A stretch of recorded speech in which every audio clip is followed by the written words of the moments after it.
Hi friends, ఈ video ద్వారా కర్ణాటక రాష్ట్రంలో ఉన్నటువంటి మైసూరుకి సమీపాన గల శ్రీ రంగనాథ స్వామి ఆలయం గురించిన వివరాలను తెలుసుకుందాం. ఈ చారిత్రాత్మకమైనటువంటి ఈ ఆలయం మైసూరు సమీపంలోని శ్రీరంగపట్నం నందు ఈ ఆలయం రంగనాథ స్వామి కొలువైన ఆలయాన్ని ఈ వీడియోలో మనం తెలుసుకుందాం. కావేరీ నది పరివాహంలో ఉన్నటువంటి ఈ పట్టణం నలువైపులా కావేరీ నది ప్రవహిస్తున్నటువంటి ఈ పట్టణానికి ఎంతో చారిత్రక ప్రాధాన్యత ఉందన్న సంగతి మనందరికీ తెలిసిన విషయమే. విజయనగర రాజులు మరియు టిప్పు సుల్తాన్ తదితర రాజుల యొక్క పరిపాలనలో ఉన్నటువంటి శ్రీరంగపట్నం మైసూరు రాష్ట్రానికి రాజధానిగా వెలసిల్లిన సంగతి చాలామందికి తెలుసు.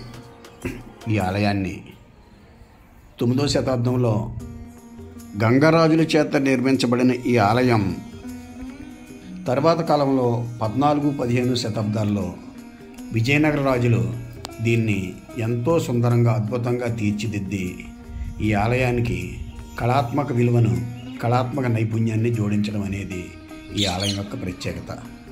ఎటు చూసినా చక్కటి విజయనగర శైలిలో పూర్తి రాతి కట్టడంతో నిర్మించినటువంటి ఈ ఆలయం ఎంతో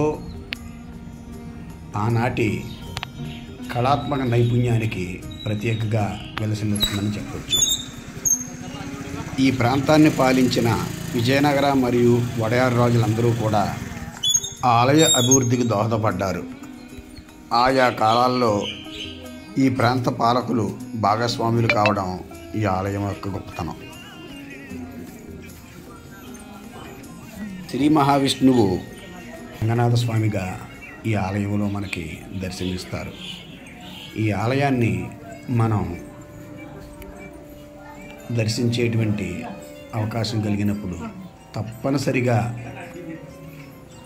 మీరందరూ మైసూరు సమీపాన గలటువంటి ఈ రంగనాథ స్వామి ఆలయాన్ని తప్పకుండా దర్శించమని ఈ వీడియో ద్వారా మీ అందరికీ తెలియజేస్తున్నాను.